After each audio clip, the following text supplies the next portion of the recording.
Kia ora, and welcome to the Cotality Property Market Update for Haratua, May 2025, our first monthly update under our new brand.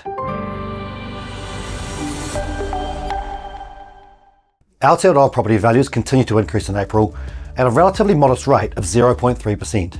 This takes the median value to almost $820,000, a 0.9% increase over the past 3 months, but still 16% below the post-COVID peak of $974,000. As is often the case in early stages of the recovery phase, there remains inconsistency across the country.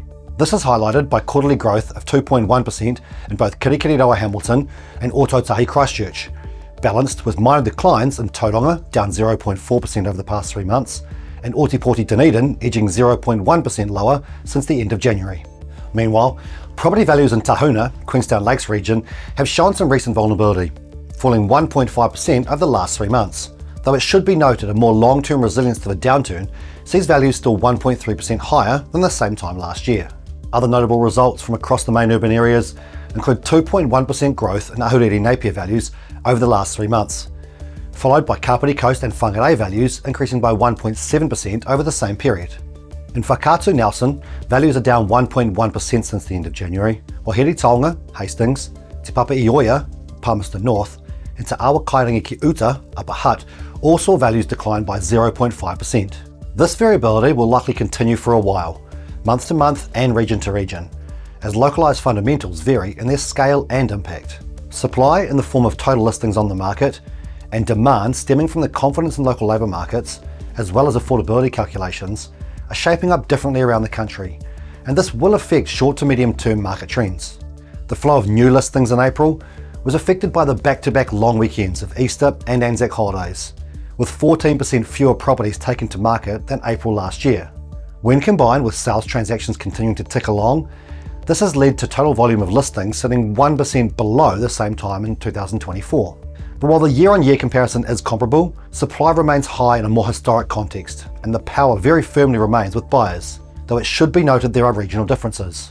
In Otako, Otago and Tairāwhiti Gisborne district, there are 15% and 13% respectively more properties for sale today than a year ago, while in Tamaki Makaurau, Auckland, and Te Tauihu o Te Waka o Maui, the Upper South Island region, there are at least 6% fewer properties for sale. This is not necessarily a huge difference, and once again the longer term comparison illustrates buyer choice as healthy, but there are early signs of a rebalancing of supply, which could lead to a shift of power come the end of winter. Buyer activity is also location dependent. At a nationwide level, mortgage multiple property owners' share of purchases continues to trend upwards, hitting 24% in April, their greatest share since October 2021, as lower interest rates improve yields and more favourable regulations such as interest cost deductibility and a shortened bright line test entice investors, particularly those with a total of fewer than 5 properties, back into the market. First home buyers haven't shied away from the market either.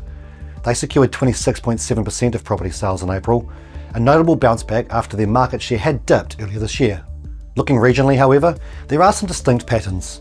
Waira Te Whanganui Atara, Wellington, has always been a first home buyer dominated market, but the record 47% of Te Awa Kairangi ki Tai, Lower Hutt sales for this group in April, illustrates that demand remains strong and entry-level properties are available. Further south in Ōtautahi Christchurch, where properties are more affordable and rental yield is often higher, mortgage multiple property owners picked up a record 29.1% of purchases in April, still contained high debt to income lending for both investors and first home buyers, illustrates there remains a level of caution in the market, with borrowers unwilling to maximise their debt exposure, perhaps mindful property hasn't been a one-way bet lately, and reflective of the struggling economy and vulnerable labour market.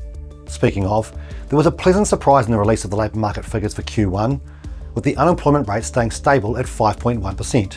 Though reduced labour force participation shows all is not well, and reduced wage growth is not a great news story either. That is, other than when it comes to inflation indicators.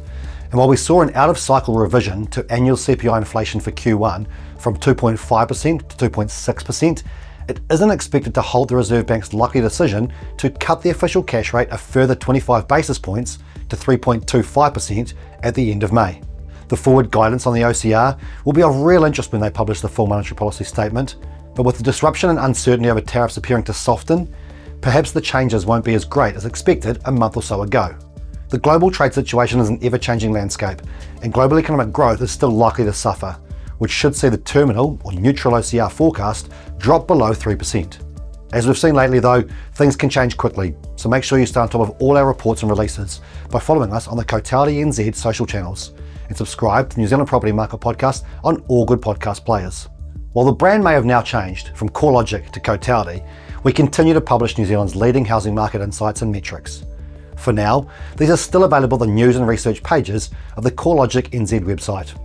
Mā te wā.